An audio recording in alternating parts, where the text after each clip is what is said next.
007 had just come out. Sebastian Foucan killed it. Everybody's like, I want that in my movie or commercial. And in Hollywood, there was no that until they found this new thing called Tempest.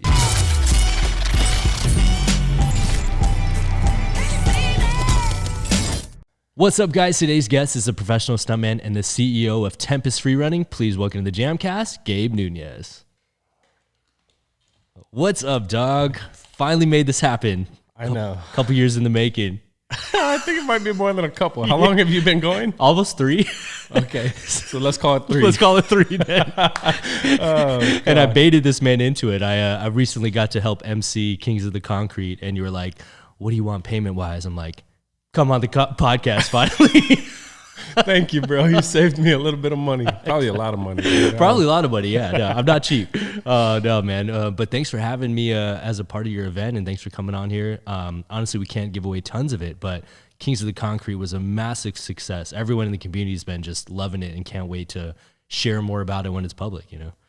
Yeah, dude. So let me step back. First, I have to clarify. I've always wanted to jump on here with you. Okay. I have. And I always was like, man, when I launch this podcast or when I do this, like, let's do it when we have some shit to talk about. The perfect timing, right? Yeah. Yeah. And so first, thank you for continuing to push me, because I probably get at least a text from you once a year where you're like, dude. I'm always going to check. When? Come on, you said so. So, yeah, sorry about that. I'm stoked to be here. But having you be a part of KOTC was kind of an interesting afterthought in the process, because KOTC was never meant to be a live event. Yeah. And so once we realized it was a live event, it became like, yo, where's Travis? Let's see, you think Travis would do this? Should I approach Travis about this? And dude, you fucking killed it. Dude, I had so much fun. Honestly, I tell people all the time, like, I have the best seat in the house. Why would I not be down to be a part of it, you know? Like, yeah, I guess for me, like, I'm somebody who I just want to sit back in the cut, like, and fall in love with what's happening. Like, you know what I mean? I want to soak it up from the audience perspective almost. And even like being a judge at competitions in the past, I've always still felt like, damn, there's still something so much more special when you're just getting to like authentically enjoy it and not focus on anything else. So I do not want your spot. That's so funny. I don't want to be a judge, just to clarify, because honestly, to me, that's like the most pressurized situation. And that's the one that leaves you open to criticism from the outside community, obviously, and things like that. But hosting's cool, man, because I just get to walk around. I'm like, damn, that was crazy. Like, that was cool. So yeah, thanks for letting me be a part, man. Yeah, man. Dude, everybody loved it. They really did. Everybody had really good things to say. Especially people who don't even know our world. There's a handful of people there that we invited or that came out and bought tickets that don't understand our world. They never understood the danger of our sport until seeing it live. They never understood who's who in the sport. They didn't know any of these athlete names. They didn't know you. Even from people like that, we got really good feedback about how interactive the event was, how the shit kept moving, and I think it was cool to see, like, oh, this shit has an audience outside of our sport. I mean, we always knew that, and we always want to believe that, but seeing it and being a part of noticing that was special. I think like the obvious question everyone in the community has is like, when are we going to get to finally see it? Or like, why is it being held a secret? Like, obviously, I know you may not have a release date on it yet, but can you explain the reasoning behind why it was like a private event, for lack of a better term? Yeah, so let me kind of backtrack with a little history of why KOTC ever even became something. Started off as like just a really dope phrase that I fucking loved, and we had it on a clothing collection for Tempest about 5 years ago. I don't know, it was a while back, and that phrase just, I could never get that phrase out of my head. It's something sick. It kind of describes us in a way that like feels empowering, and as we, over time, started developing ideas and things for competition, one thing that I really wanted to do is like copy Rooftop, Mike Escamilla, BMXer. I wanted to copy, in a way, an event that he threw that never came to fruition. Okay. So he invited me years ago to this thing called Rooftops Pool Party. And they got this mansion, old rundown mansion with a pool in the back. I don't even know if it's a mansion or if it's just so cool that I'm calling it that. But it was like an abandoned pool in the back. They cleaned the pool out. They built additional walls out of wood, like just super rough, like nothing pretty, like very take it back to the streets. Yeah. And then they privately invited all these badass riders to compete in the pool. And it was Rooftops Pool Party, and they filmed the whole thing, but they didn't publicize this. It wasn't live streamed. You couldn't watch it. Yeah. And then GoPro, they filmed it all on GoPros. Sick. And GoPro was supposed to release that footage, and it never came out. So I got to see the live event, and I was like so inspired. I was like, this is sick. Something that like really just takes it back to what we do. And so that was like my first like, oh, I want to throw one of these one day. No live audience. Get all of our Tempest filmmaking team to just shoot the shit out of this and package something that's dope and enjoyable to watch. That was like the birth of the concept. And then the phrase kept popping in my head, Kings of the Concrete. I was staring at like Corey and Jesse were going to Michigan and going to Grand Fountain. And that was like the dream spot for it. And so we actually started developing the competition to go there. No way. Okay. Yeah. And so I don't even know when, but probably 3 years ago, Corey, Jesse, Lucy, Vic, I can't even remember everybody involved. Apologies for that. But we were all trying to like concept this and turn Kings of the Concrete into a dope event that would happen there. Okay. And we went as far as like reaching out to Corey's dad, who's still there, to see if he could start talking to the city and get us in there. And for whatever reasons, that peeled apart or went away, and maybe COVID played a part in that at a certain point. So, But it just wasn't going to happen for a while. And just got kind of put on a back burner. So like it was always meant originally to just be a private competition where invited athletes only, don't submit nothing. You just get invited to go and do something dope, compete at a spot that you've never competed at before. We capture that footage, turn it into something, and show it off to the world at whatever date when it gets released. And in the development of this new version of what Kings of the Concrete becomes, it very quickly became apparent like people want to watch this. People want to come and see it live. And so we tried hard not to promote like this is a live event, come. It was very limited tickets, but honestly, the live show portion of this was an afterthought. And that's when we were like, oh shit, we're gonna have how many people here? Oh, we gotta figure out bleachers. We gotta like, dude, yeah. So I won't keep rambling because I'm sure we'll get into all the other little pieces of it, but that's why it started as this video that gets released and not a live streamed event. Makes sense. Yeah. Yeah. It was just supposed to be like a tape thing and then surprise to the world. Like, here, check out this thing we had. Yeah. And something that could continuously be just organic, a fat cash prize at the end of it, because that was something just important to me is like, let's see how much we can come up with to throw at an athlete, winner takes all style, and just something cutthroat but fun and like, I don't know, a Tempest vibe. So what spurred you on to actually finally making it happen this year? We tried. So I think going into 2020, we had started doing the Tempest Mystery Pro Street Tournament. I don't know if you remember that. Yeah. We only did one event. Yeah, this is a long time ago. Yeah. So we had the year prior, 2019, we had dropped a collection that was all about coordinates, and inspired by like Tony Hawk's skateboard drops and other shit that brands were doing, where you drop a coordinate or you drop a location and people show up. Totally. We were like, dude, let's do a competition that way. Like, let's make a small commitment, $250 every month for the rest of 2020. That was the commitment. We're gonna do that, and we're gonna do it live in LA because we want to like. Just brew up opportunity for people to like get together with the purpose of like a street style friendly competition that's kind of wild and not so formal, you know? Yeah, totally. And so that was the goal in 2020, was to do that every month of the year. And it very quickly got interrupted by COVID shutdowns, which then turned into, well, we committed to $250 a month. Let's not lose sight on what we committed to, because we still want to be doing something that's providing athletes an opportunity to get together. And maybe now it's not physically, now it's virtually. Onlines. Yeah. But the onlines wasn't even born right away. It just turned into like, okay, let's have people submit and we have a team of athletes choose a winner. Mm-hmm. And that winner would take $250. We'll send them that cash.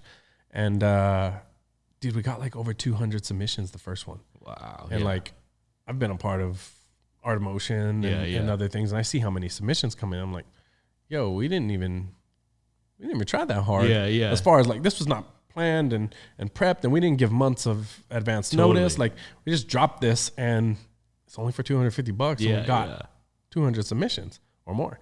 And so immediately it was like, yo, we got to keep this up. This is cool.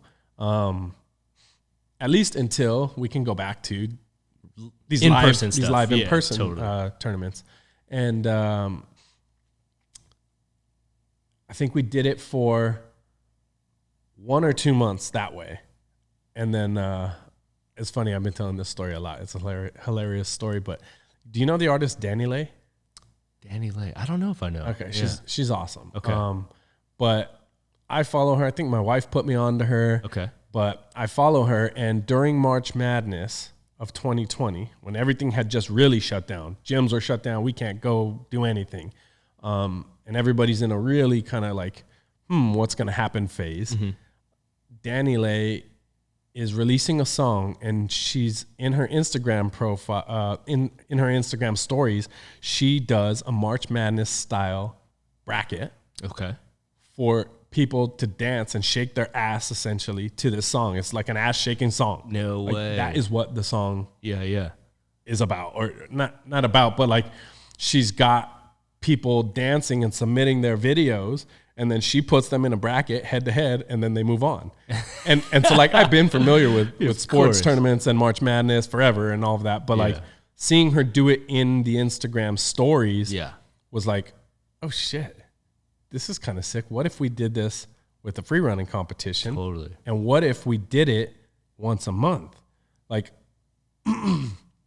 as a fan of our sport, and also as an athlete who has competed in the sport, I'm very aware that you can't watch our sport for more than like a week at a time as a fan, like consistently, right? Because there's Red Bull Art of Motion is going on right now. So that week before and that week after, content and around the world, like the things that athletes are doing becomes super relevant, and we're all focused in on it. But then it goes away into the next event. And it's not like we really have a season yet.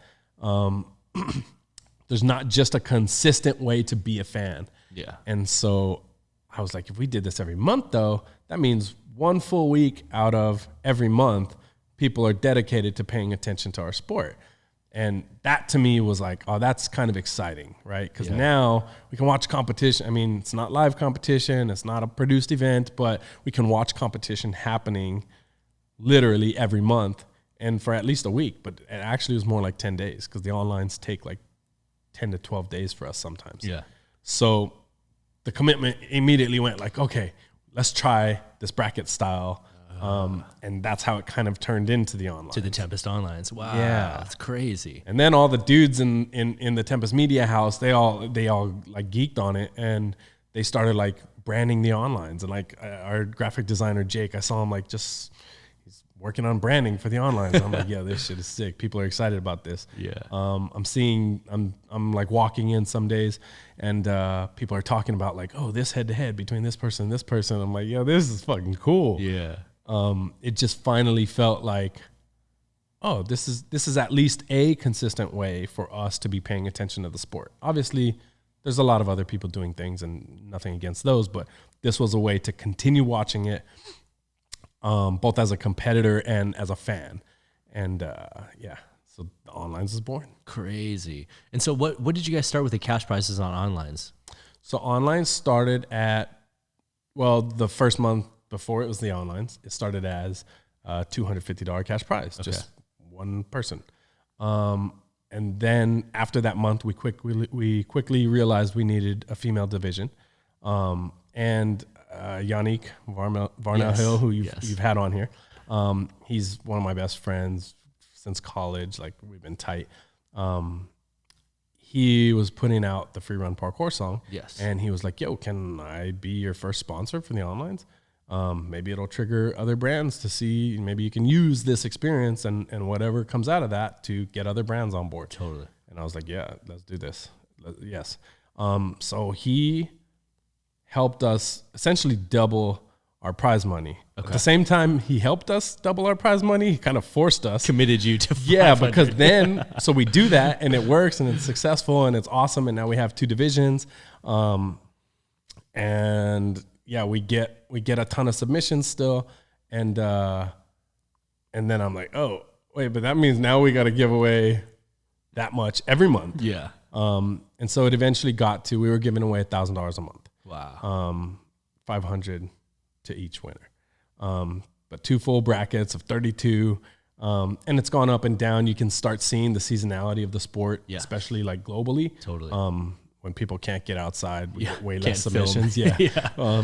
But dude, for the most part, that once we got there, it was like, okay, this is a commitment. And we did it for 2 years.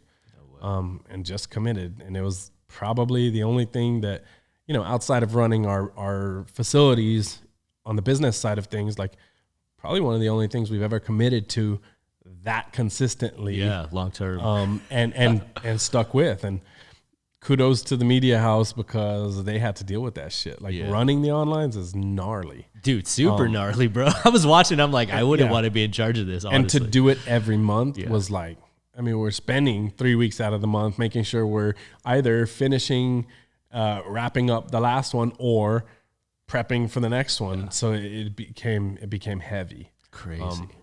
So towards the end of 2020, we're all thinking, things are going to open up maybe.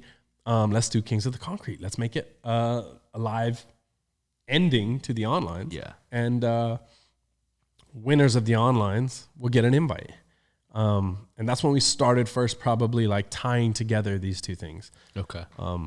And then we went back into, at that point, I think second wave shut down. And especially here in California, it was like, okay, we're not doing a live event because we can't pour everything into it with the chance that it gets shut down. Like, we're not balling like that. Yeah, yeah. And so we scrapped it and just kept with the onlines. And then finally, at the end of last year, we realized, like, okay, we've got to do it. And so for the past 2 years, we've been shopping. I mean, dude, we have people like just hunting for sponsors to either partner with athletes or to partner with us on the onlines or to partner with our production house or hire our production house out to make content. And those relationships that we've been building with brands over the years have been, one, really telling as far as what they're interested in, but also helped us realize, like, oh, they're all ready for a live event. Yeah, They're telling us, like, oh, well, what are you doing live? Like, online's dope. What are you doing live? And so we started saying, like, dude, maybe it's time. Is it going to be, can we commit to KOTC live and not have to back away from it because of a shutdown? Yeah. And it started feeling like the answer is yes. And so we committed to starting to discuss with sponsors that. And yeah, so then it was like, okay, fully committed to doing it. We're going to do it this year, but still afraid to put down a date. Don't want to make any real commitments because we don't have the budget for it. And then sponsors started saying, like, oh, well, we're in, but we need a date. When are you going to do it? We need a location. And at the same time, it became a double-edged sword, right? Like, they want a date and a location and times and all of that. And we want money to be able to do it. So like, I don't want to give you a date because I don't have any money to do it yet. Yeah, yeah. And if I commit to a date and then you don't jump on board, then we eat it. Yeah, you're stranded. And then it got to the point where enough sponsors were like, yeah, we need dates. Like, for this conversation to go forward, we need dates. I was like, okay, April 9th. And as soon as I said it, I knew what I did. I knew it. Yeah. Fully committed at that point. Yeah. And I knew we We didn't have the kind of sponsor relationships that we're going to come in and, hey, we'll title sponsor this and we're going to help run the event and we're going to bring in buku bucks. Yeah. Like I knew it. And, but I'm glad we did it because it forced us to commit and make it happen. And as it starts developing and becoming real, sponsors slowly start creeping on board. And then I just was like, it's going to cost what? Yeah. Okay. Yes. Yeah. You know, it just became, okay, we committed, we're doing it. Like we can't back down from doing it. So yeah, that's kind of like the birth of the real event. What is the goal now that you have filmed it, I guess? You know, like no athlete was allowed to post anything online. No runs were leaked yet, which is amazing that everyone stayed true to it. Dude, I got to say real quick, I'm blown away by that. Yeah, me too, dog. We didn't police it. Like we had a lot of discussions leading up to this event about, are we going to let people film? Are we going to police it? Are we going to ask people to put their phones at the door? I mean, there's dope concerts that happen where that's the case. Yeah, or they put them in those bags now at comedy shows. Yeah. And people actually really enjoy that experience of being somewhere where like nothing else takes away their attention from the moment. Yeah, totally. And so there was conversations of like, how heavy are we going to police it? Who's allowed? Who are we not going to allow? Athletes had cameramen with them, and like, it was a heavy discussion. And we finally were like, you know what? Look, if people support this, hopefully they'll play ball. Totally. And you know, if a couple things get out, hopefully it doesn't, you know, ruin what we're trying to do with the content. And dude, I am blown away. Yeah, it's been good that people are like playing that game with us.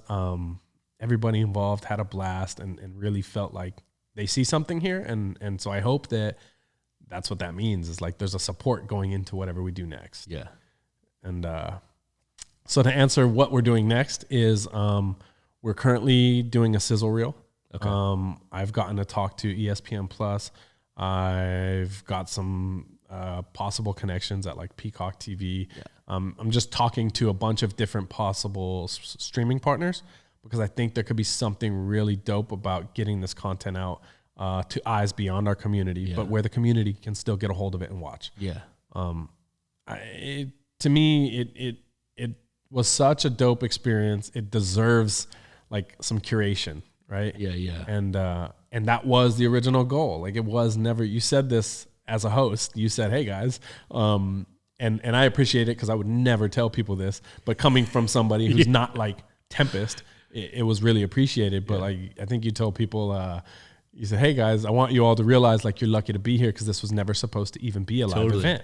And that's really the truth, like that we have to keep coming back to, is the end goal was always to curate something that hopefully will bring us enough revenue to do this again. Yeah, yeah. And also get put out where it can get eyes beyond, you know, our YouTube views. And so that's kind of where we're at, and we'll eventually be editing it into like a docu-series. Yes. That I think will be super exciting and fun to watch and tell all kinds of backstory and probably hints of drama and things that just happened because that's the way it went down. Yeah, I selfishly can't wait for people to see it, just because, honestly, not to spoil it or give it away, but some of the things that were thrown down were just out of this world. Like, it was some of the best runs I've ever seen. I think the coolest thing about the format was, you know, sticking to what you guys had done throughout the duration of it, which is just trying to have people throw bangers, you know, and people threw down some insane tricks. Dude, it was dope. And I was really blown away by like how professional these athletes approached this format of competition. Totally. Right? Because I come from an era of competition where like most athletes were just planning one run. Yes. You know, and if you got to the next round, you were either adding a different move to that same run to make it a better run, or you're freestyling it and it usually didn't turn out well. You can tell. Yeah.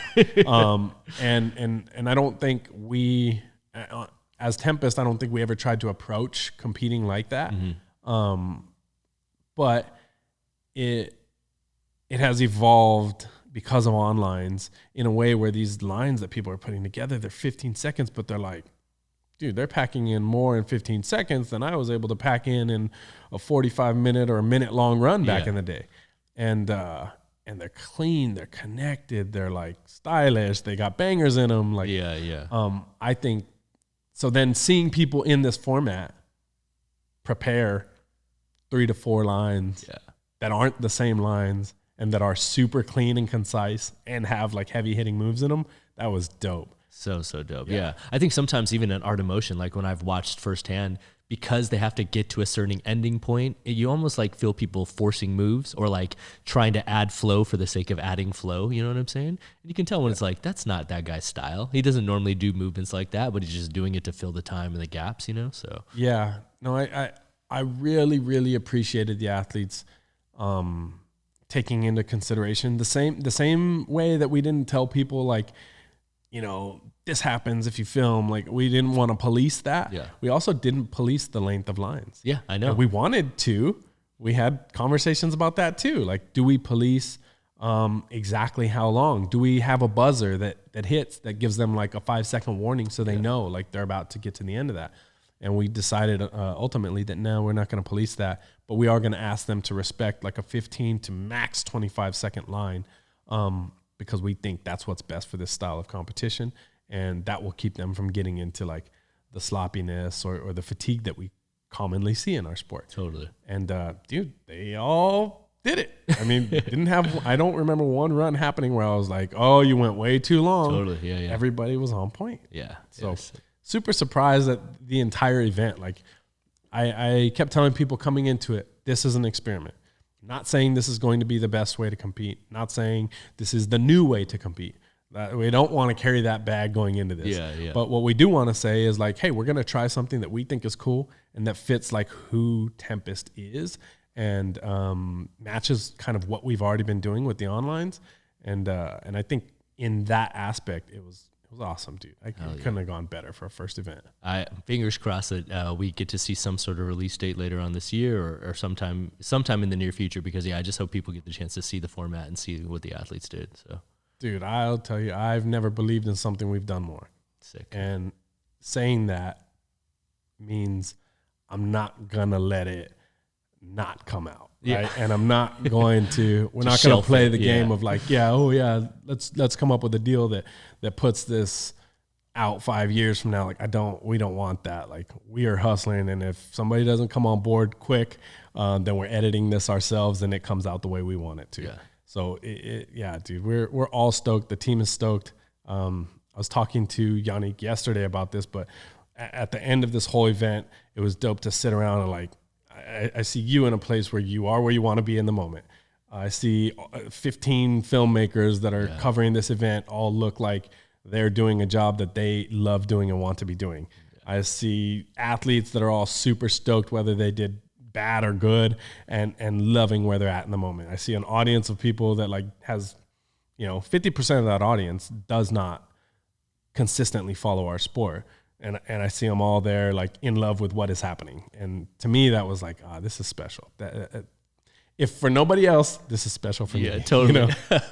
And for anyone that doesn't really like know your backstory, which we'll get into like the history of how you got into the sport and stuff. But for a lot of the newer gen guys, a lot of them probably aren't aware that you as a competitor yourself competed at tons of different competitions. Most notably, the one that I remember the most is obviously 2008 Barclay card. Yeah. World champion over here. And it's just crazy to see the evolution of competitions, because even at that one, they had like pads on the course at one point. Even the format of it, was just a little different, Guys would like set for a move, do it, kind of walk around, get set for the next move. And so to see the evolution like 15, 14 years later is just crazy, man. Yeah, dude, it is so different. And like, so when I was competing, one of the things that I always needed to do was like put my bangers up front in a line. I want to do the riskiest thing in the first few moves. Yeah. And not because it necessarily scared me, but I needed to be amped that like I'm doing the right thing right now and I am doing my best. And I didn't want to save that for some other time. Totally. And that was a very different way of competing than a lot of people would approach it. Yeah. But yeah, it was like, yo, pump me up. Okay, do a move. Yo, pump me up, do a move. Totally. And it's because it was like we were finding ourselves. We were finding the movement. We were finding our styles, and there was still connections, and there was some like cool moments that provided like an insight into what the sport would look like today. Yeah, yeah. But so different. I mean, you have 45 seconds. Like we were hiring track coaches so that we could be able to be in shape to do a line that long. Totally. You know, it was just a different world, and we were trying to help figure out what a competition run looked like, and it was interesting back then. You know, it was also like it's kind of taboo to want to win a competition. Yes, it was. And it was almost taboo to enter them, even. Like, yeah, it was very taboo to enter them, especially in the beginning. But then it was like, okay, maybe competition is accepted, but wanting to win at a competition, that's like weird and selfish. And like, it always tripped me out because I come from sports. Like my background is sports. I've been playing traditional and non-traditional sports my entire life, and my competitive drive is probably one of my favorite things about myself. Yeah. And I don't ever use that in a way that's disrespectful to other people, but I think there's this weird taboo that was being attached to wanting to compete to win. But to us, it was like, no, we want to go out and do our best. That's like, you're competing to do your best and to put yourself in a situation that is highly pressurized and is going to test your full capabilities, like when it matters, right? It's like when somebody says action on set, like, it's go time. Yeah, that's a test. Don't fail that test, you know? Yeah, totally. And that was what competition was for us, and we loved it, and we wanted to be loud about loving it, and so to watch it evolve from, you know, no competitiveness to it's okay to compete, but don't make it known that you want to be like a winner. Yeah. To now, like this was cutthroat, and it was one of my favorite things about it. Like, dude, you could fly from somewhere around the world, come to this competition, do a 15-second line, and be done. Yeah. You don't make it to round 2, you're done. Out. Yeah. And at first I was like, ooh, that's scary. Are people going to be okay with that in our sport? Because we don't have a lot of that yet. Totally. Even though that happens all the time in sports. Yeah. You know, teams fly across the globe doing that. Athletes in the Olympics fly around the world doing that. Yeah. And you're out in one heat, like instantly gone. So I think we were a little worried that maybe that couldn't be accepted, or that, you know, and I'm glad we just stuck with it and did it, because I think the value of being a part of the entire event, the value of all the things that happened before and after the event, and the community side of things, that like stuff we didn't even publicize, but that just came to fruition. Yeah. That stuff was like valuable enough to show up. Right. Yeah. And that's why people would go to Santorini for an on-site qualifier. Yeah. That's why people want to go to jams. They want to be around that. And so, yeah, in hindsight, it couldn't have gone better. Just stoked on that. So I got to ask you, when you won in 2008, what were your expectations going into that competition? Did you think that you had a chance to win? Yeah, let's say this in a way that, I mean, people could perceive as cocky. I don't really give a fuck. But, like, I don't compete at something I don't think I can win. Yeah. Like, Yeah. What's the point? And it's not because winning is the point, but like trying to win and trying to be my best is the point. Totally. And so like, I've never liked the idea of like, I'm going, but I'm not going to try to win. Like, Yeah. That's fine, but that's what jams are for. That's what community events are for. That's why we go train together outside. That's why we go do all kinds of other like culturally relevant things in our sport and in this movement. But for me, competing is competing. It's like winning a foot race. Like, it's fun. I want to try to win it. Yeah. And so, yes, but I don't think I've ever gone into something thinking that I will win.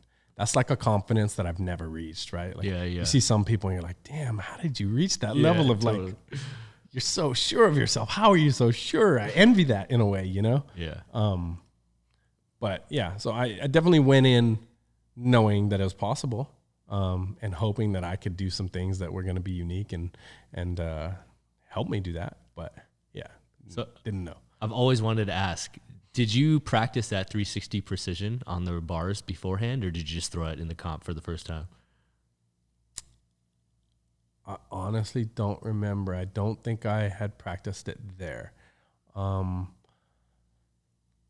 I want to say that I had just gotten to a point that I was comfortable enough to throw a 360 precision anywhere and just at least know like I can save myself. Not gonna die. Yeah. And I think that's what happened, right? I did one and it like didn't like it and did another one and didn't like it either. But it at that time, like doing a 360 precision to another rail and Unheard of. And landing on your feet back down on the ground, that was a success. Totally. Yeah. Later in my life, I looked at it as like, dude, that looks so sloppy. Like you didn't even stick your landing on the rail. Like you couldn't even stay on there. Like, but back then that wasn't being done. No, not at all. Not at all. Dude, and lately, actually, I've been watching these 360 precisions that people are doing. Like, Homeboy just did one on the IMAX. Oh my God. Like, whoa. Who else did? Oh, Jared Ludy just did one yesterday or posted one, I think yesterday, that I was like, it's so sick. Like that was always like my favorite move. Totally.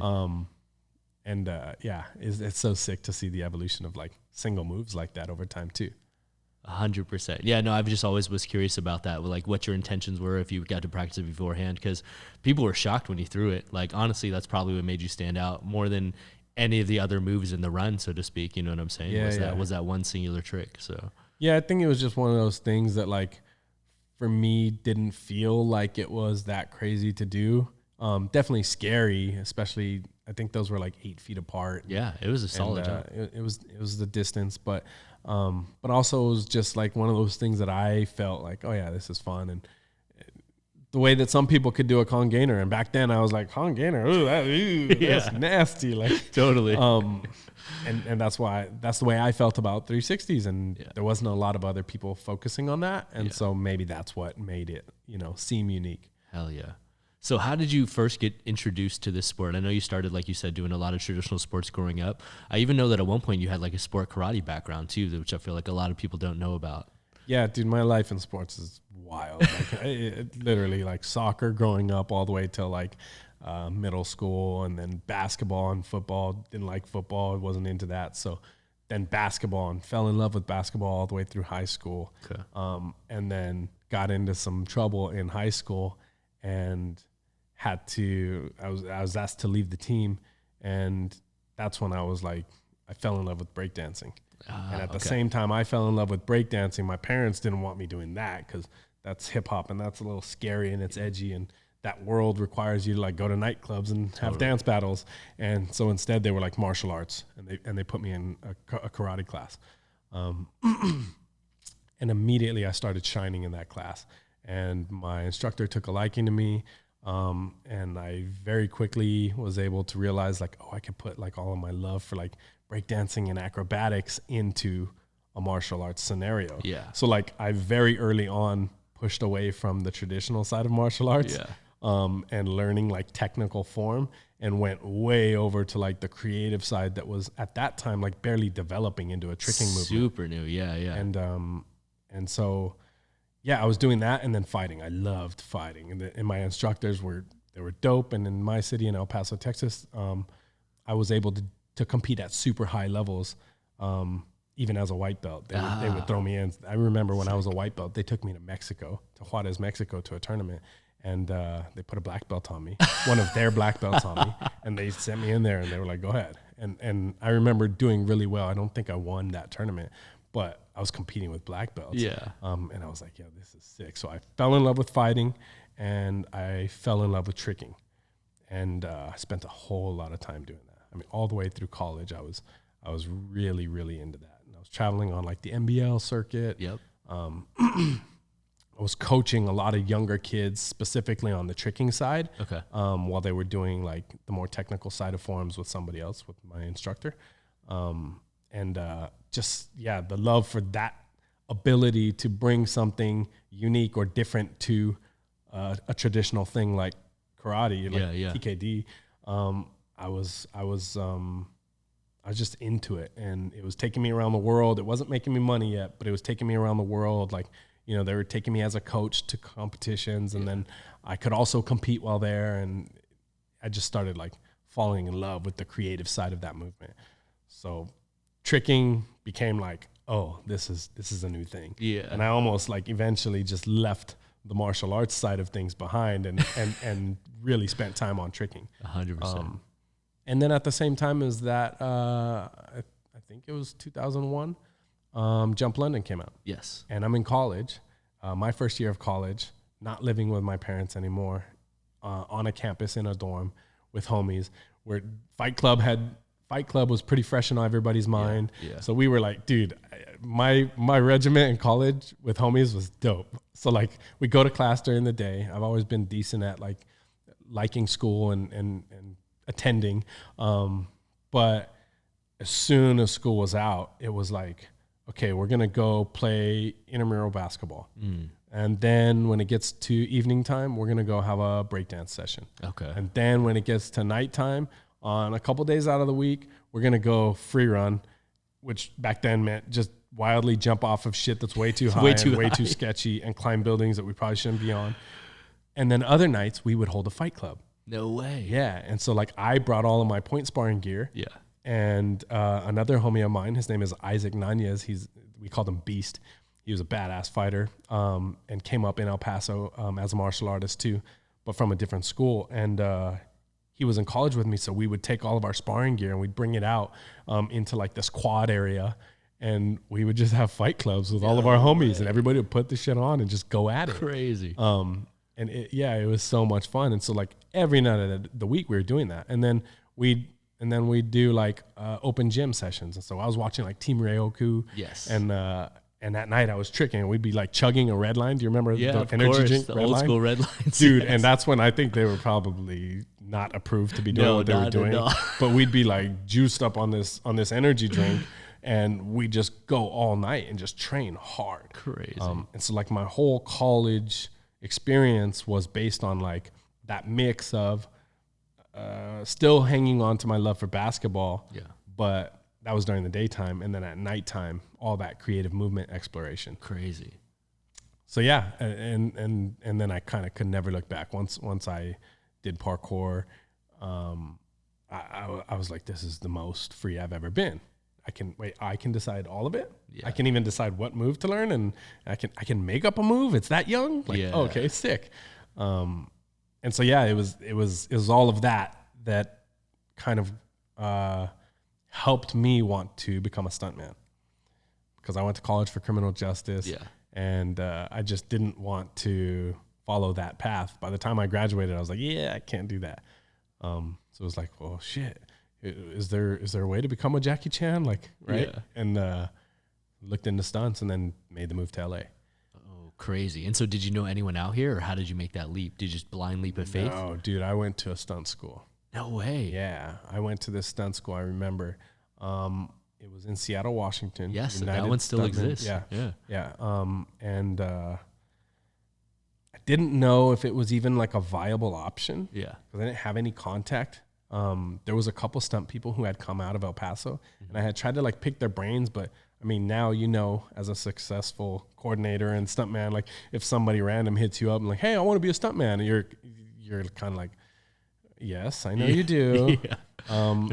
There's a lot to do. Yeah. Yeah. There's a lot of steps. This is not like a 5-minute phone call. Yeah. It doesn't work that way. Totally. Like, like you go to work and let's stay in touch, and we can help develop maybe where you should be focusing your energy. But like, back then it was pretty much, I was met with like, yeah, push for it. You can do it. And there was no like real guidance. Yeah. So yeah, of course.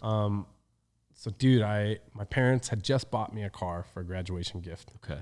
Sold that shit, and I used it for the money to go to stunt school. No way. And to come out to LA. Okay. Yeah. So went to stunt school, tried all the things. It was awesome to experience everything, but it wasn't like, oh, I'm a stuntman now. Yeah. Yeah. It was more like I got to test everything out, amongst a class of 42 people or something like that. I realized like, oh, I do have something special. This is something that I am good at. And so immediately as I was leaving there, I was like, I went into networking mode, kind of just accidentally, because it was such like a desirable career at that point. Totally. Like, how do I do this? Where do I go? What do I do? And heard a lot of things. And one of the things I heard was Gymnastics Olympica in LA is where a lot of stunt people train. And I was like, oh, cool. Well, guess what I've been doing at home in El Paso, making $10,000 a year. Yeah. I've been training either trickers or gymnasts. Yeah. Yeah. And as a backyard gymnast, not with traditional experience, there was a lot of gymnasts, especially kids in El Paso, that were like hitting me up to coach them, or I was coaching at like little weekend gymnastics classes and stuff. And in doing that, I was also learning a lot of technical skill. And I was like, yeah, I can probably get a job at this gymnastics gym. So I hit them up. I was like, hey, I'm moving there. Are you hiring? They were like, yep. I was like, great. So I got a job at the place that I knew all the stunt people were at. And it was kind of my first hustle, right? Okay. It was my first like, oh, that was a really smart move, Gabe.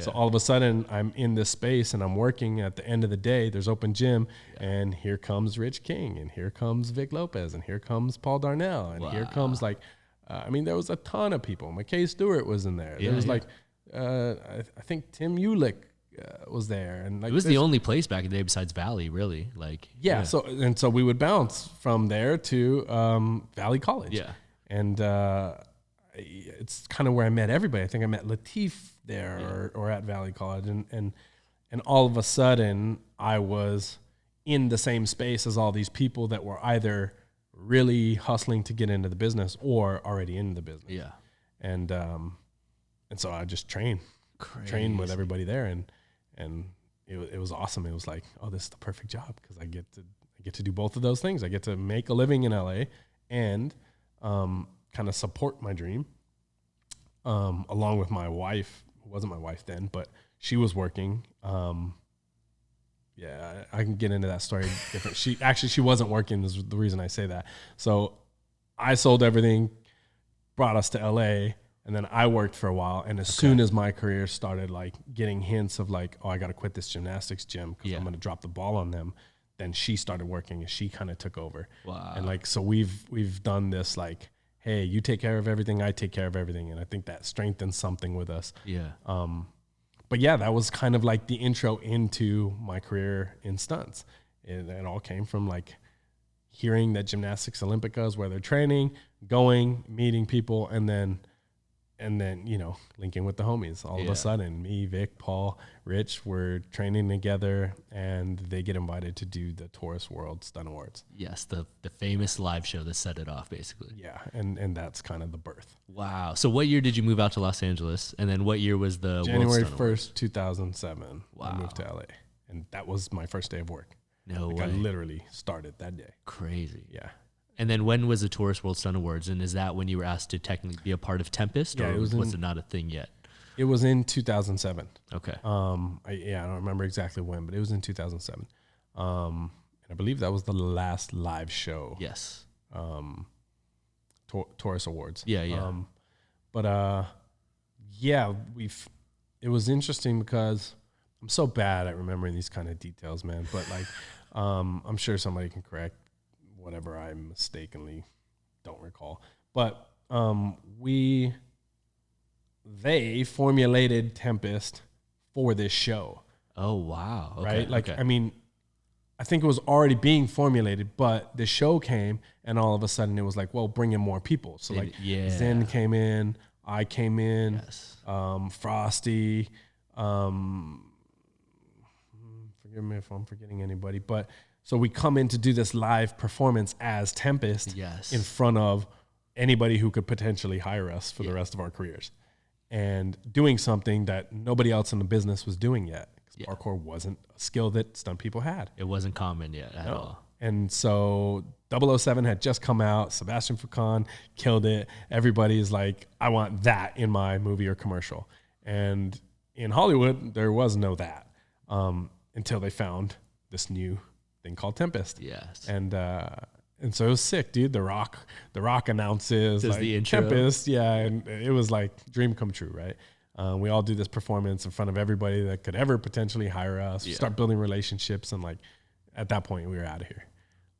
And that was really cool because it just kind of all aligned with what I had already been screwing around doing. Totally. I just so happened to come to LA at a time when like that skill is what these other people are also training, and we all kind of fell in love with it in the same way of like, hey, yes, let's hone this skill to become better stunt performers. Let's also see if we can become pro athletes, because this is young and this could go somewhere. We could be a part of an industry that grows. And I think that was really appealing for all of us who probably had like athletic dreams. Yeah. Right. I wasn't making it to the NBA. Yeah. So it was like, oh, you get to be a pro athlete, and maybe you can help develop this thing. And yeah, that's where it went. Definitely right place at the right time. Like, dude, so many right things happened. Like, I never try to take credit for shit like that. Like, it was cool. Like, you know, there's the saying of like being ready, right? Yeah. But it happened well. And so what was your first stunt job? Do you remember? Dude, aside from the stunt awards, that was actually my first stunt job. Oh, wow. No way. Okay. Yeah. Crazy. I think that was my first stunt job. And then, God, I'm so bad at this. Was it Zohan? Or Zohan was my first like official like feature film that was SAG. Okay. I did Ben 10. Oh, okay. Al Godo. Yeah, totally. Before Zohan. Wow. But yeah, Scott Rogers brought me on to Zohan, and at the same time, Andy Chang brought me on for this Mountain Dew commercial. Okay. And Tempest was able to like rally a bunch of people and train them in parkour, and we did like all kinds of crazy parkour over cars and down fire escapes and onto buses and stuff, and it was awesome. So I had those experiences, but Zohan, my first stunt job was Zohan in the day, and then the Mountain Dew film at night. It was like a back-to-back, a double dip. Crazy, yeah. And both of them were willing to give me my SAG card, and it was like such an awesome introduction, like to the industry. Totally. From two really good dudes. So, Zohan ended up being like the first feature film. Wow. And then I got to do a lot on that. So yeah, it was cool. Kicked it off. Crazy, man. And so in these early days of like Tempest, when you guys are obviously just setting things off, one of the most influential videos to this day, in my opinion, was I Free Run LA.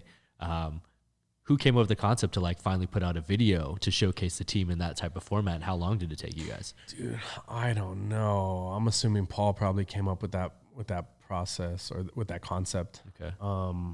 But I think the filming of that video I feel like it took like a year. Wow. Because we were all starting to like get our feet wet in stunts. I think Rich was already in, and maybe even Vic was, but like it was almost like weekend warrior stuff, like train something, figure it out, what you want to bring to the table, what you want to do as a new move. And get it on film soon. and then let's go out this weekend and let's go capture it. And like, if you don't have it ready, then let's move that to a different time. And I mean, there was unsuccessful attempts. I mean, I'd love to see the footage if there is any, but like, I remember trying my first cork outside in downtown LA and being scared shitless to do it off of like a 2.5 foot wall.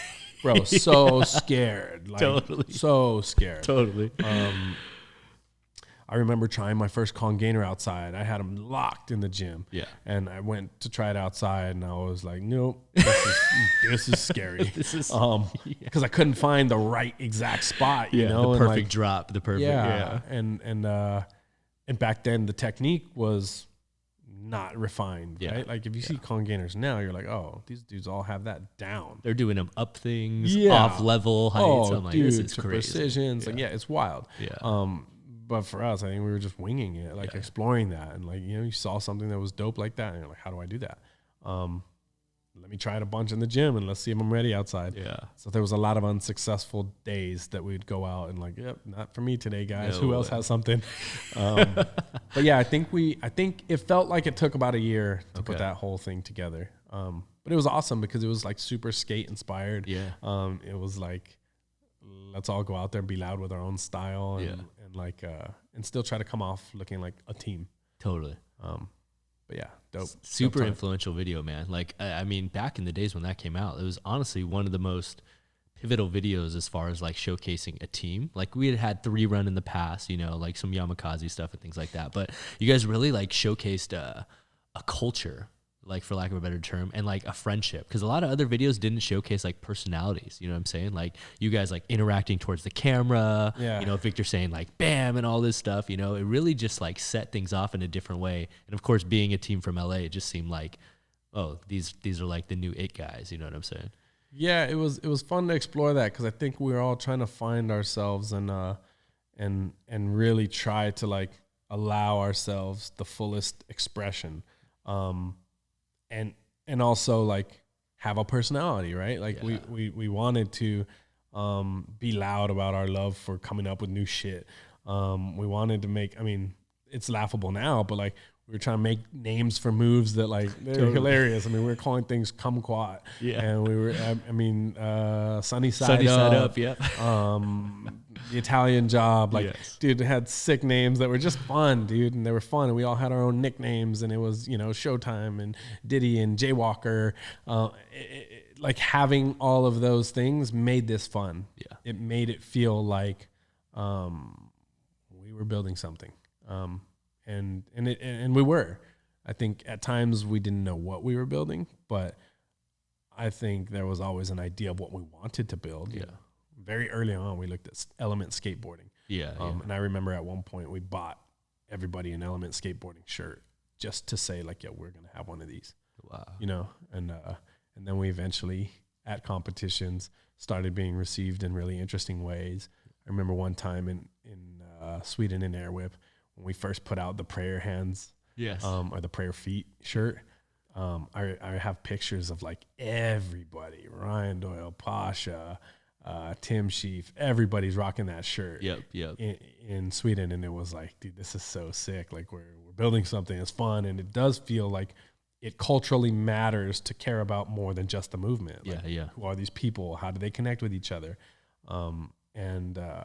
And yeah, I think that was probably around the time when we started doing like Tempest TV and all of that. And so yeah, it was, dude, those times are like priceless. They're so cool to be a part of. I've heard the urban legend, but maybe you could break it down. How did you officially get the name Jaywalker?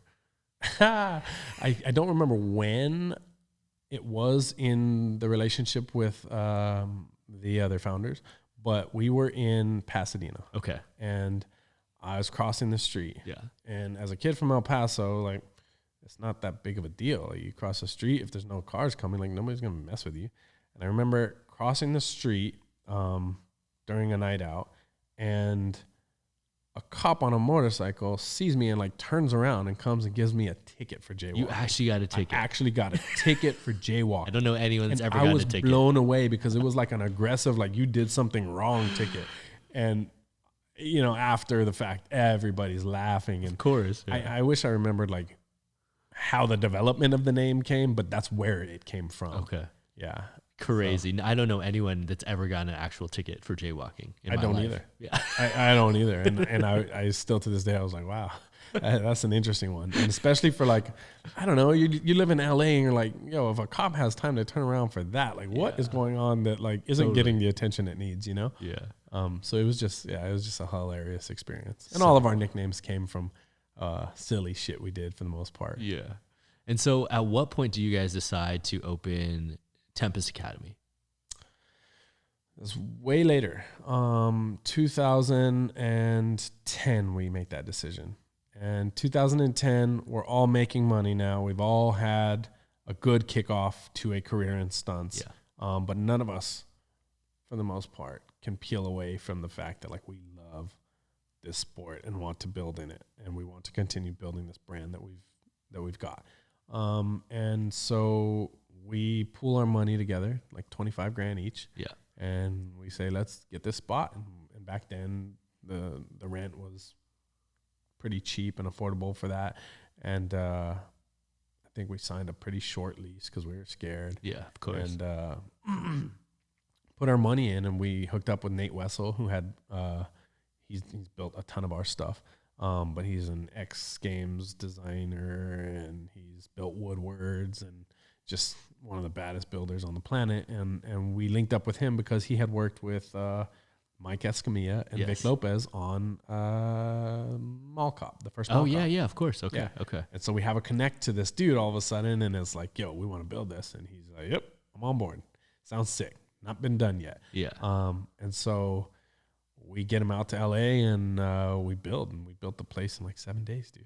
No way. Like, yeah. I mean, we didn't finish it in 7 days, Yeah, but yeah. like the build Yeah, of yeah. the obstacles was like, it was crazy. That's Everybody wild. was inspired, hands on deck, just boom, build it. And then use our resources in the film world to say like, hey, we don't want this to look like wood. Yeah. Like, so let's find some set decorators and like Yeah. let's use that inspiration. So find somebody in that space and Bondo the shit out of everything. So every seal and every screw is covered. And Yeah. and then let's paint this thing, and why not paint this like Mario and paint this section from Rio de Janeiro like the park that we built it after. Let's paint Pershing Square to look like this. Let's paint all this place in France to look like it looks, and just really like let's make this look like it's an outdoor environment that we would train in. And that was kind of an accidentally great idea. Totally. Because that's what helped it Yeah. get the attention and go viral and also became like a staple. Like now we just don't do a basic wood gym. Like it's not what we do. It's cool and there's reasons and places to do that, but it's just not our way. And then who came up with the concept to make that intro video you guys did that went viral, like almost 7 million views? I don't know. But what I will say is we had started shooting with Scott Rogers. Okay. And Scott Rogers taught us the one-shot skills, right? The wipes. Yeah. How to wipe into the next frame. Yeah. And so I think that was Vic's baby, that video, if I recall. Okay. But I don't recall necessarily like how it came to be. But the idea was like, let's try to highlight the entire facility with the types of movement that would occur in those locations. And let's see if we can hide all the wipes. Let's make it a one shot. Totally. And that's kind of how that developed into what it was. And it worked, and it was cool and got received well, and Ellie Goulding got famous. Yeah, for reals. That song blew up for reals. Oh, it's so crazy. And so off the back end of that, like obviously people that know the gyms and the brands now, like you guys have expanded multiple times. You eventually expanded to South Bay, then to North County, San Diego, and now you even have a gym over in Texas. Yep. How are you guys able to run these? Do you guys have teams of coaches that are able to keep them going and functioning while you guys are still based in LA? It's been difficult. It's a learning experience, as you very well know. Yeah. It was interesting because we threw caution to the wind to make the first one. It was. I don't even remember being stressed about it. Like I'm sure there was back and forth. I do recall there was back and forth stressors about like, hey, how are we going to do this? Do we have a business plan? Are we like properly doing business right? Yeah. But we were all also just kind of young and dumb and passionate in a way where we were like, dude, let's just do it. Yeah. And I'm so glad we did it that way in hindsight. But it worked. Yeah. Yeah. And once something works, then you got to take care of it. And then you're like, oh, but we have this baby over here. Like, I don't want to ruin this. I have something. It's making money. And once it turned into a successful business, which at that location, it immediately did. Yeah. Like what happens in business normally is not what happened to us. It worked immediately, never had a downside to it. Totally. Yeah. And we were like, oh, business is easy. This is sick. Yeah, we should do this shit again. Yeah. But then you start having to realize like, after a grand opening, things are slower, and now you got to really like either market or figure out like, how are you going to get regular customers? How are you going to get people to consistently take these classes? How do you develop your curriculum? Like all of these things start coming up, and it became like a baby we really had to take care of. And I believe we were scared for a long time to try to do it again. Okay. So that's why there was a big period. I think it was a 2-year period between the grand opening in early 2011 till I think 2013 before we committed to doing South Bay. Okay. And then South Bay was like, let's go bigger, better. Yeah. Let's do it. Take what we learned. Let's do it again. And did that, and had to work out now like, oh shit, now we got 2 facilities, and you have one person manage both.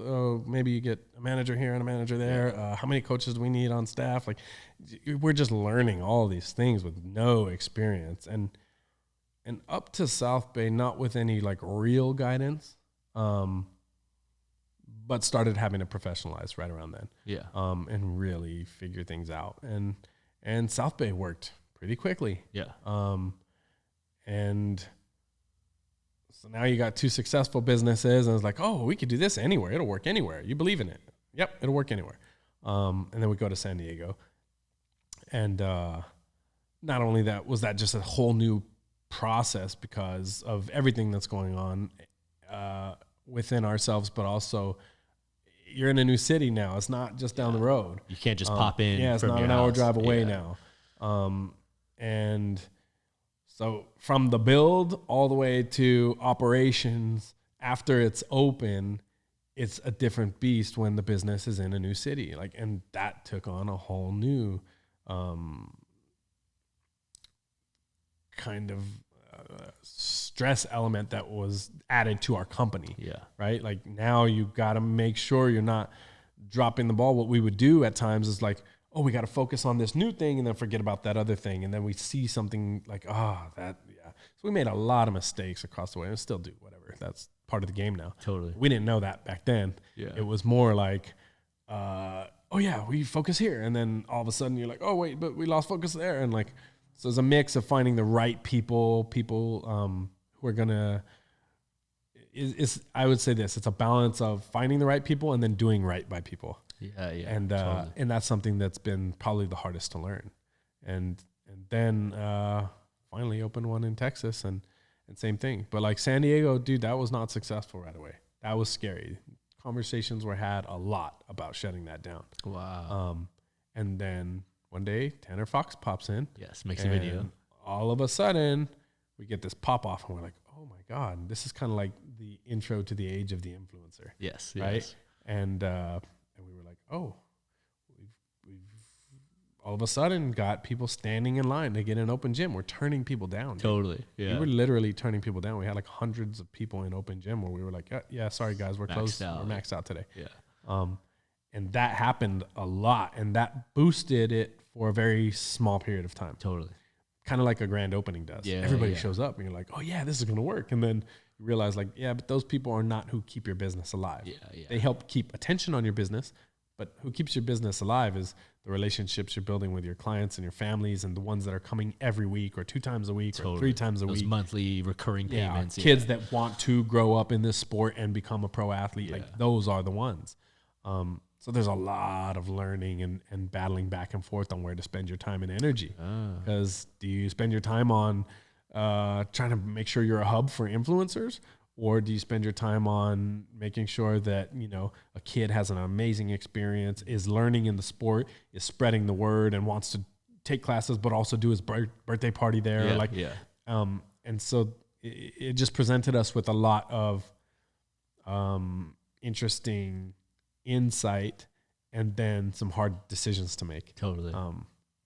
But it eventually worked. And once it worked, then it created kind of a snowball effect, and it kept itself alive and started growing and becoming like a really successful facility. Crazy. And at that point, then we were like, oh, now we know we've got this shit. Let's go to Texas. And actually Texas was supposed to be in Atlanta first. No way. I went to Atlanta. I think at this point, I'm not sure if Rich lives there or he's just working there. Yeah. But he was out there a lot at that point. I do know this. Yeah. So I flew out and I spent some time with him just hunting, trying to find the right places. Perfect spot for you guys. Yeah. The film industry was just really starting to grow there. And although the film industry is not what keeps our facilities alive at all, we felt like having a place near the film industry made sense because it would allow us to both probably be around there for work and also to like at least utilize the fact that we have a community that understands or knows who and what Tempest does. Totally. So we searched and did not find what we liked. We have pretty strict standards when it comes to like what space we're looking for, and we could not find that building. At least not for a price that we were ever willing to pay. Yeah. So we kind of gave up on that, and we said, let's look in Texas. And through a friend, through Shane Daniels, he knew somebody who had a building. And we looked in Frisco, Texas for a long time. Okay. Almost had a deal, didn't work out. And then we're like, you know what? Screw this. We're not going to Texas anymore. We're done. And as we were getting ready to pull out of that search, Shane connected us with somebody who was like, hey, I have a building. They talked to us, walked us through the building. We were like, yo, this could be sick. Yeah.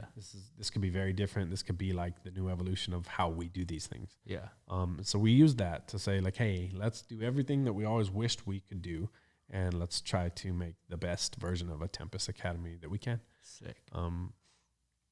And I think we did as far as the build. But then on the business side, it was like this whole new beast. Yeah. Totally different demographic. Now you're not even a drive away. Yeah. Now you're a flight away. Yeah. Now you got to hire from afar. And now you've got to manage from afar. And, yeah. And at that point, it was like, that's when we kind of threw a lot on my wife's plate. And it was like, okay, you're no longer just like a little regional manager. You're kind of like a COO now. Totally. You're kind of head of operations of these academies, and you've got to manage 3 different managers, and they've got a staff of, who knows, 15 people. Yeah. So now you're managing a big thing here. And so that's been its own process, man. That's had its ups and downs. And same way, conversations of like, do we got to shut this down? Like, is this going to work? Are we in the right place? Did we pick the wrong city? Like, you know, just learning, right? And then learning what people are liking and learning like how to address a market that looks at things very different, right? Totally. You know, our brand is very, very LA. And if you're not very, very LA, you might not like that. Totally. So learning where to tone down what, but still maintain who we are, has been crucial. And then also finding the right people that you can manage from afar, self-starters, people that are going to like believe in the cause of this thing and help kind of keep the Tempest aura that you get when you walk into the building and keep the vibe. And so that's been a whole nother learning process, and that's doing really cool now. And now it's like starting to look like, oh yeah, we might be cracking the code. And so it's been a learning experience. And not to bring up a sore subject, but obviously a lot of people are curious, like what happened to South Bay? Dude, there's a heartbreaker. Yeah. So what happened, for those who don't understand like what businesses went through during COVID, is like, especially in California, especially in Los Angeles, and more so even in Los Angeles. You're correct. Yeah. You are completely shut down. No ability to bring in income now. Yeah. So you could either do what a lot of people were gonna do and like kind of temporarily turn to online and try to do online classes. Yeah. But then, I mean, even in early stages, it was like, but can you bring a camera person in with somebody to shoot, and then they got to do a tutorial with a mask on their face, and like it was just like, it was almost a nightmare, especially because we're dealing with 4 facilities now around the U.S. that have to be managed and closed, and what's going on with the power, the water, the rent, all of that is so much to carry, and so we had to shut down all of our businesses, and for the most part, landlords started to understand after the shutdown became long. After like 3 months, 4 months, you know, they either are saying, "Where's my money?" Or they're saying, "Listen, we understand. Let's come up with a plan together to make sure that like you can pay this rent back later." Which sucks, man. I mean, if you even just think about that, you're like, wait, everything is shut down. We don't get to use this space for this purpose. But we owe money. But we will still owe the money. Trust me, I know. I used to tell my friends, hey, you're complaining about your apartment. Think about a commercial building that's like 5 to 10 times the size of your apartment, bro. Nightmare. It's a nightmare. So we're shut down, and we're working out deals with all of our different landlords, and dude, they didn't want us in there, man. We had been presented with offers to buy you out, to buy us out of that lease for a while. And we were always like, no way, this is our best. This is not that it was better than any other gym in performance, as far as like what our services looked like, but that was financially our most successful facility. Totally. That was $1 million facility. And so people don't get all caught up in that. Like, doesn't mean we have $1 million coming from it. It just means like that was bringing in that kind of revenue, but it's paying $25,000 a month in rent. And it's paying probably that same amount, if not more, in staffing and costs and all this other stuff. So like, but it was a profitable facility, and it was doing really well, and it had the highest numbers of students out of all of our facilities. Yeah. Partly because it was also the biggest, but they just didn't. I think our landlord saw that as an opportunity to like, I'll get you out. Yeah. And so what he eventually did is, instead of forcing us out or trying to keep piling the debt, because we were trying to find ways like, go ahead, keep piling the debt on us. We're going to come back. Like, stubborn. Yeah. That would have been bad. But what he did is he's like, hey, here's the deal. I'll let you out. I'll let you out with no cost, but you get out by December 31st, and I'll give you your initial deposit back if you leave the place the way it was. So, I mean, as heartbreaking as it was, I was like, and I'm the only one around. So then I gotta we go into this mode of like, okay, how do we do this? Okay, great. Nate, can you come? Mike Escamilla, can you come help? John Pova, please come. We're gonna tear this shit down. Like literally empty it. So we went into scramble mode. Like we shut it down like 2-3 weeks. Crazy. Literally emptied it out, ripped everything out of there, gave away foam to like BMXers from out of town who came and picked it up. Like people were buying obstacles from us or like just taking them because we were like, here, I don't know what to do. Yeah. So we got everything out so that we could take that deal, because that deal was going to probably save us at some point. Now knowing in hindsight that 2 years of shutdown would have been happening, tons of money on and off, that would have probably been $200,000 of debt that we'd have been carrying right now. So we just get it done, and I'm just in go mode, no emotions. Like, I'm going to get this done because I want to have a holiday with my family. Yeah. And I got to have Christmas. So, like, 3 weeks, out, done, everything gone. And, of course, never get our deposit back. Wow. Never get our deposit back. And it was like, is this worth even going into legal battles for? Is just going to eat up more time. Yeah, or do we want to just say, you know what, fuck negative people. Yeah. Fuck people that don't want us around. Let's just move on. And find the positive things that we're doing, and like, let's empower those. And that's what we did. And I think that's what helped all of the other facilities survive. Because we just kind of said, hey, let's focus on what's working right. The people that are doing their best to help keep this alive, because we got sick support during a time period where people could have all walked, Yeah. So yeah, a heartbreaker, but a lesson learned. And also, I think an experience that at some point I'm going to be like, I'm really, really glad I did it. Yeah. I don't feel that yet. But, but at some point, I'll see it that way. And so, obviously, there's tons of different teams that exist in parkour and freerunning, but very few of them have ever gotten to the point of you guys of being not only a successful gym, but a successful brand, like as an umbrella overseeing everything right now. What's like their current focus and direction at Tempest right now? I know you guys also have a media house that you've mentioned before. So, like, what do you guys trying to do now in addition to just the gyms and everything? Dude, we're doing so many cool things. I mean, I think Kings of the Concrete was a result of where we've come because of the pandemic. During that time, we kind of hunkered down, and there was just a select few individuals that like wanted to come together at the time that it was the most risky to go and be in person with each other. Yeah. There's this select few people that just kept coming in, spending time next to each other, in and out of like, when do we wear masks? When do we don't, like just trying to work through all of that. But like, everybody could have stayed home. Yeah. Said like, I'm not doing that. And so it was this odd commitment. And I don't know if you even see this now, but in the world right now, like today, a handshake means way more than it did 10 years ago. Totally. Right. A hug today means something like, whoa, not that it ever didn't, but it means something really special now.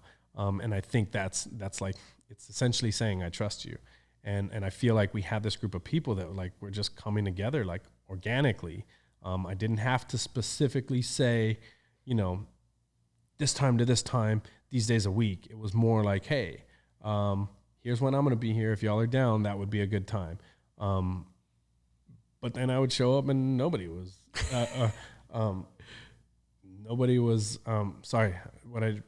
I say that wrong.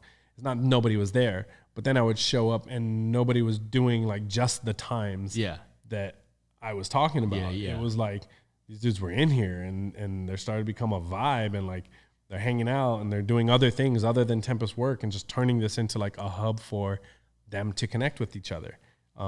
At a time where everybody in the world was really desperate for connection. And I think that created a weird bond that like developed into our media house.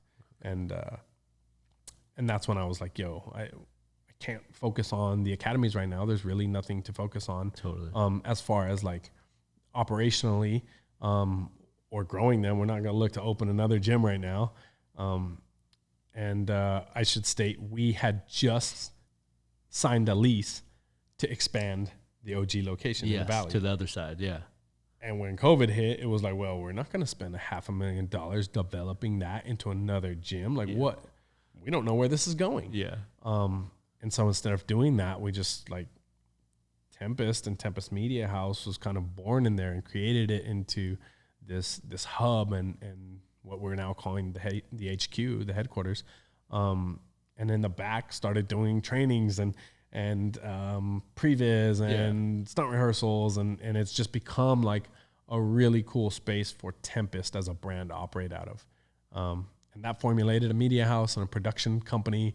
And so now we're focused on continuing to build our brand and do what we want to do with content in the free running space, but also we're doing a lot of work with brands outside of free running that are asking us to create content as a production company. And that's been super exciting because even if they're coming to us for content that's not free running related, they're still building a relationship with a free running brand, and we're connecting that dot to free running athletes in hopes that like they start seeing there's value in being a part of a free runner's life. Let's sponsor that athlete, or let's hire that athlete to be the star of our content. And that's been cool. And that helped lead us into having these relationships that took part in Kings of the Concrete. Totally. Crazy, man. And so obviously you have all these things going on as CEO of Tempest, and obviously there's so many things under the umbrella. But I do know that like you still occasionally still take stunt work. Like I got the chance to bring you on with Jeff Amata to double Colin Farrell, who you've doubled a few times now. Do you still have dreams, or do you still have a passion for doing stunt work, or what is your own personal goals, I guess, with everything going on in your life? I do. That's an interesting question. And this is one that like, nobody's ever given me any negative feedback about it, at least not to my face. But I feel like it's still a perception, or I feel like my perspective is something that could rub people the wrong way. Because for me, I absolutely love doing stunts.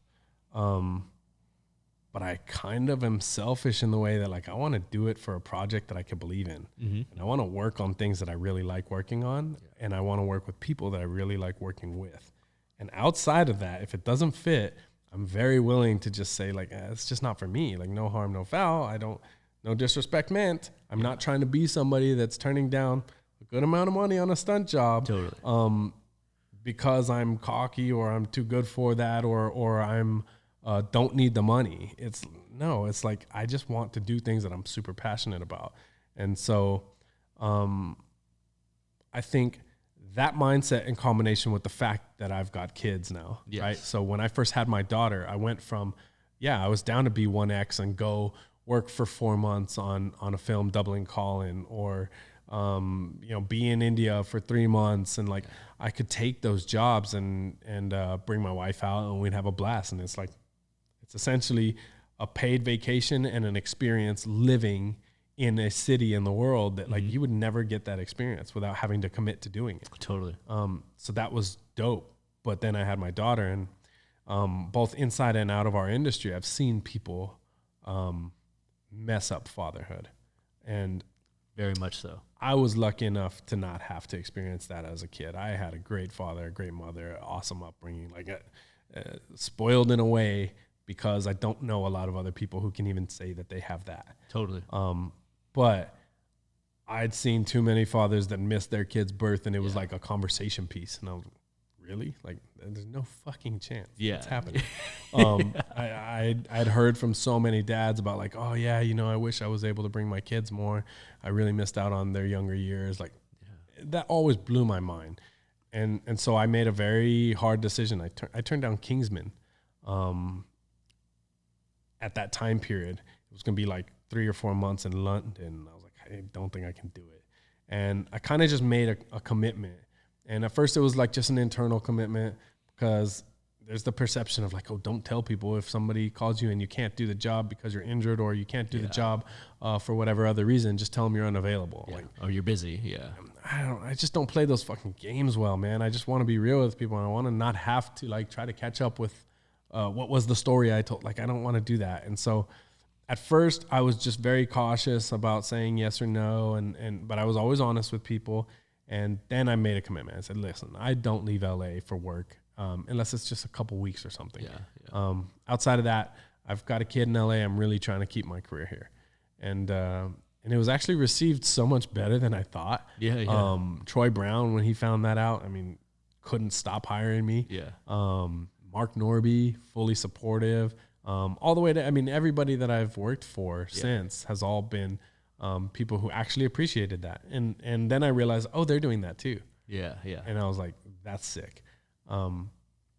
So my passion has been to like say yes to jobs with people that I really enjoy and can learn from. And also projects that I could believe in.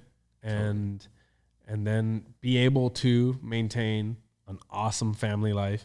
And I want to be a part of Tempest. I want to spend a lot of my time there. And so I don't want to be the guy that you're hiring to sit around on set and just collect a check. Like, as dope as that is, and I probably could get a lot done on my phone or something while I'm doing that, I don't want to be that. Like, I want my time to be spent doing that, even if it's for free, building something with people I care about. And so it's been an interesting ride in doing that, but it's awesome because now it's become this, like, I have a career in LA. Just recently started coordinating a lot more. And I've been working with Wade Allen to coordinate, and that process has also shown me like, oh, okay, I can still grow in that way without having to become the guy that works 10 months out of the year, doesn't have a family life. And I don't want that. Yeah, man. It's scary. I've the last few years, I've decided to stay in LA locally, and I've most recently had to even have a tough talk with Freddie B and Koyama when they offered me to go assist on Rebel Moon, and I respectfully turned them down a few times just so that I could focus on the stuff with Jam that I have coming up that I talked to you about. And it's a scary decision to make, you know, to like turn down 10 months of work, but I feel so much more at peace, and like I can do things on my own terms. And yeah, like you said, like try to be a part of something that you believe in, like as part of your legacy, I feel like is way more important than just taking a check. Dude, absolutely. And it's hard because you don't want to come off as ungrateful, right? These are people that have also put you into places in your career where you're like, you don't want to not be appreciative of give that. Me a lot of money, you know, it's like, but it's hard because I think finding that balance is super important. And for me, watching everybody try to find their balance during the last 2 years was also like really important to watch. Just being an onlooker and watching like, what does this person actually care about when they can't go to work every day? What are they doing? And seeing some people folded, dude.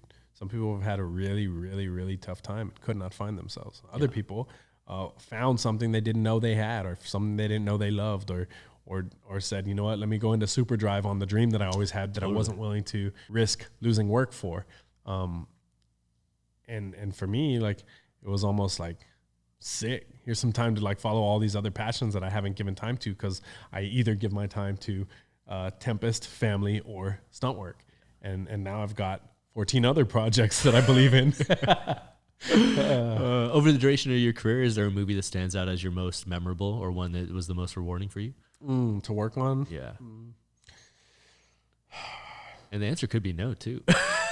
That's hard. I mean, there's so many for so many reasons, right? Like, Zohan was because it was the first one. It's such an impactful experience, and I learned a ton from Scott Rogers. And then also like going to do my first full run on Expendables with all the homies in Brazil and working for Chad Stahelski in 87. There's something there that I got out of that. I could go on, like literally every one of them does that for me. But I will say when it comes to TV shows and commercial work, I can identify them. So like Breaking Bad to me was like, Ooh, yeah. It was like, oh, I'm a part of something sick. Like, this is a sick show. Totally. You know, because a lot of times you're like, well, I don't know how this movie's going to turn out. Yeah. And you gotta wait a year to find out. And then most of the time it's not what you thought it was, or you get cut out, or just, you know, maybe different than what you expected. But like Breaking Bad, so dope. One of those Better Call Saul, where like every time I work on those, I'm like, yeah, this is dope. I'm a part of something that I really enjoy watching myself. Same, yeah. And then the HBO Lakers show that I just did. Oh, really? Yeah, I got called for that. I had to turn it down because I was injured, but yeah, so it's a cool one. I had just come off of a terrible head injury. I don't know if you knew that, but yes, I did. End of 2021. Yeah, I had a bad head injury, and after that, I had really right before that, I had already committed to like I want to coordinate more, but I want to be very specific about what I'm coordinating. I really wanted to spend more time coordinating music videos and commercials. Yeah. And I did not want to coordinate TV or a film. Like that is just too much of a commitment for me. Yeah. Because I want to give, if I'm going to do something, I want to give it my all. And I could give those things my all for that window of time and still not drop the ball on everything else. Yeah. But if I was going to do that on a film, like that's 4 months of my time, no, I can't. Totally. I'll either drop the ball on things that I've already committed to, or I'll drop the ball on you. And I don't want to do that. But I got to coordinate that Snowball commercial for Apple. Do you remember? Yeah, I got to help coordinate. Totally. I didn't coordinate it myself. That was a cool one, yeah. But Dave Leach and Guillermo brought me on to help them. And that was badass. Such an experience in Chile, making that. And then Dave and Greg Rementer brought me on to help them with a Cadillac commercial. Okay. And then I got to do an Apple spot by myself. And that was the biggest, probably, coordinating job I had done to date, especially alone. And that experience actually was terrible. It was the most stressful experience ever. I got my friends and the people who worked on that and helped me make it happen. I got them all paid very well, and I felt really good about that. Okay.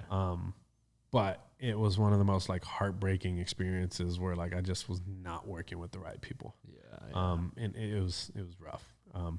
And as soon as I came back after that, I was like, you know what, I'm gonna step back from that. And I was getting calls to day play here and there, but I had just had that head injury still, so I was really trying to like let people know up front, like, hey, I'll play, but if you need somebody to take a slam right now, like I'm not your guy. Totally. As soon as I'm better and I feel good about it, I'm happy to.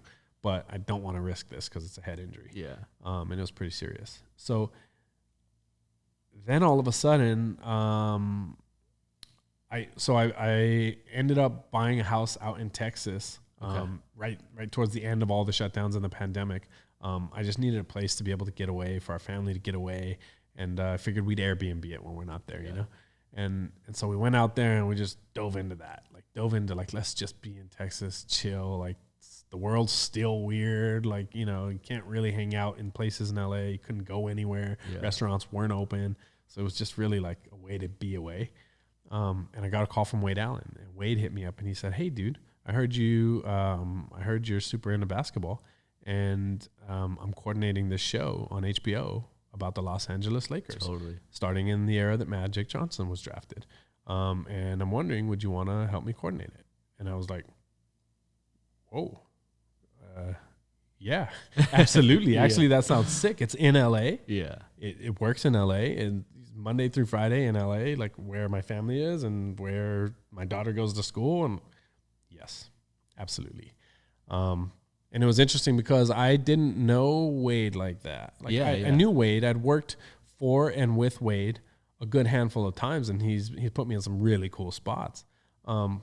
But I wouldn't say like we were tight. We weren't ever catching up with each other or checking on each other. Like I didn't know him like that. But he was in a text group with some of his friends, Mark Norby being one of them. And Mark Norby was like, I guess when Wade was looking for somebody, Mark Norby was like, he said, you know, Gabe plays basketball like all the time, right? Have you ever thought of him? And I'm sure they had some conversations and probably had to talk a good amount of shit about me in order to figure out like if I was the right one or not. Totally. But yeah, so much love to Norby for even bringing me up. And then Wade said, you know what, I'm interested. I'll take a chance on him. And, Sick. and so I got to help him coordinate that whole season. No way. It's so sick. Of winning time. Crazy. And yeah, that was like, okay, I do want to do shows that I like. Yes. I do want to do things like, if I got to go to work and we might not have a lot going on today, but I got to watch basketball practice, cool. It's all right. Yeah. You know what I mean? I can learn something, cool. I get to shoot around in between, sick. Yeah. So that experience was awesome because it's a story that was like near and dear to me. Like Magic Johnson was one of the people that got me into basketball. Getting to see the stories of all these athletes that like, you know, basketball was pretty much like founded on. Totally. At least the way it is now, of what we know of basketball now is like built during that era. Yeah. So that was sick. And that kind of like revived my love for working in film, TV. Okay. Especially on projects that I know like I could back, right? Like I want to talk about that. I want to celebrate that. Like I want people to watch it too. Let me hear your feedback. Like that's sick. It's different than just doing something that I'm not passionate about. Fully into. I feel you. Yeah, man, that's where it's come. That's crazy. It's been a wild ride. Dude, I didn't know that you worked on it in that capacity. I got called to do the Bruce Lee recreation with the Kareem. Yeah, that was like right before I started with Wade. Okay, crazy. Yeah, I think that scene got shot like right before I came in town to work on it with him. Okay, crazy. So I finished out like the majority of the rest of the season. Yeah, so sick. And Wade's like dope in a way that like he operates very different in some capacities than I am, but also like his stress levels and his responsibility that he takes on is like, it's fair and it's like, it's attainable. It's not, some people go way too hard and take all of it home and then can't have a life when they're in that position. And Wade does a really good job of doing what he says he'll do, bringing on the right people to get the job done in a way that's like great for everybody involved, and also is like down to go snowboarding every weekend with his boys. Yeah. And you know what I mean? Like still has a life. And for me, like anytime I've seen somebody in the stunt world that does those things, it really like kind of attracts me to like, those are the type of people I need to work with. Those are the type of people I need to follow in their footsteps, because like, I don't want to lose that. Like, I don't want to drown in the industry. Like, I love it, but I don't love it more than I love, you know, hanging with my family and having good connections with my friends and trying to build something that I haven't seen in the world and maybe fall on my face, but at least having explored whether or not I could do it. Yeah. Like I need those things. And so, yeah, just being around people like that has been crucial to the steps that I decide to take. Totally. Hell yeah. So this is a question I ask everyone. It's kind of all encompassing because we've kind of seen like where you started and what you're doing now, but to kind of like sum it up about where you're going, like where do you personally see yourself 5 years from now? And then where do you see yourself 10 years from now? Dude, this is so funny because I used to probably, if you asked me this 5 years ago, I almost get mad at that question. Like I hate that question, of course, in a way, because I'm like, I don't plan like that. Like that is not, it's not necessarily how I've ever stepped in life, right? Like, oh, I'm going to do this and then this and then this.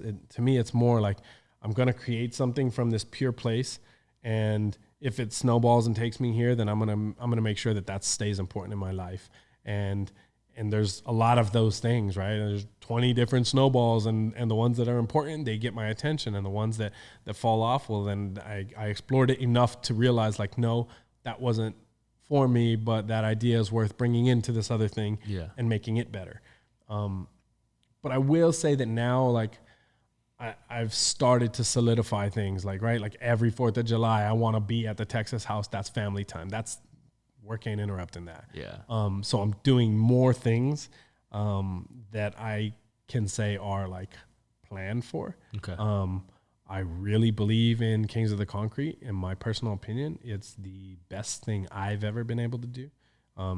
And I guess I have to say I as a collective we, right? Like it's not me who did it. Yeah. But I did get to lead this process and be a part of creating it. And I believe in what we created enough that like I'm pretty dedicated to not letting that go away and only building it more, growing it. And And then Tempest, I think we're finally at a place where like I can look at Tempest and what the world is doing in response to the pandemic and say like, we will continue to grow that. We will grow more academies. I don't know if we'll try to do it at the speed we've done it before or if it'll be a much slower process, but I definitely see pushing on the content side of things and production side of things, that media house will grow. I see us really growing Kings of the Concrete. I see myself being able to do more coordinating. But again, like hopefully I can do a good job and kind of pick and choose where I go rather than like have to say yes out of necessity. Yeah. And then just chasing down creative projects, man. It's funny because I tell people like if I was to write down all the things that I do in a day, I don't think people believe it. Totally. Yeah. I don't think they believe it. Because I can't turn off my like desire to do shit.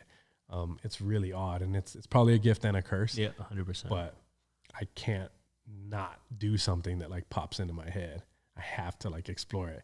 And so, you know, I've got a whole bunch of things crazy that I'm tied into. Some that are hobbies that I hope to turn into something more than that, and some that I just hope like maybe I could start that and somebody else who's passionate like me will continue running it. You know, I would love to say that like a dream 5-10 years from now would be like to kind of maintain more of a creative director position in putting all of these ideas that I have into the world and having people that are even more able than I am to operate them and turn them into something big. But having like good teams of people around me is just something that's like become really impactful. So yeah, hell yeah, a lot of shit. I want to do a lot of shit. I feel you. I ain't tired yet. I feel you, bro. More than anything, man, I really appreciate you finally making the time to come on here. I've been trying to get you on here for so many reasons, one of which I never really have had the chance to formally say this, so I'll just say it now, is you were the first person I saw do a double leg twist in person on the flat ground back at GO a long time ago. And you were the first people that like took the time to actually teach me how to do vaults on the side at GO as well, when a lot of other people are just kind of a little too busy doing their own thing. And those two things have like always stuck out with me. And then obviously watching the way that you approach it through like tricking and your style, and then seeing what you've done with Tempest. You're one of the few people that I like look up to in so many different assets, from the way you approach the sport to the style that you represented. And then obviously the way that you're taking on a business side of things, while a lot of our friends are just very happy being soldiers as performers. And there's nothing wrong with that, but it takes certain individuals, I feel like, to like make an impact upon a sport and upon like a generation. And you're one of those people. So this has been super cool for me to have you on finally. So I really appreciate it. Dude, way too kind. Way too kind. Yeah, I appreciate all of that. Yeah, and I will say like, I feel like we have never had that conversation. No, we haven't. Yeah. But I do feel like I've seen or heard whispers of it, and you've mentioned, like, you did really speak highly of me at KOTC when you were introducing me. And I absolutely appreciate it. Did not plan to be impactful in anybody's life in that way. So when I hear it, it's like, it gives me chills. I'm grateful for it. And I have to say, I told you this. I think I told you this after I got to work for you. I don't think we had spent, over the years, we haven't really spent a lot of time together, right? We did Twilight way back in the beginning of my career, Yeah. and then it was like years, elapsed. Yeah. But I mean, as far as like staying connected, it's kind of always been like passing and I think when I got to go out to Boston and literally like work for you, it was my first time seeing you in that capacity. And something that I've always noticed about you is like, you're such a chameleon, dude. Thank like, you, man. and the younger me, I don't know that I liked that. Yeah, like, yeah. Not specific to you, but in anybody. Like, Totally. I don't know that I was like okay with that. I always felt like, is that authentic? Yeah. Right. Yeah. But over the years, watching you develop and put shit together and create Jam, and what you're doing with the stunt trainings, and what you've done with a tricking community and a movement community, and like joining All Movement, like you really joined All Movement. Like, oh shit, this motherfucker wasn't lying.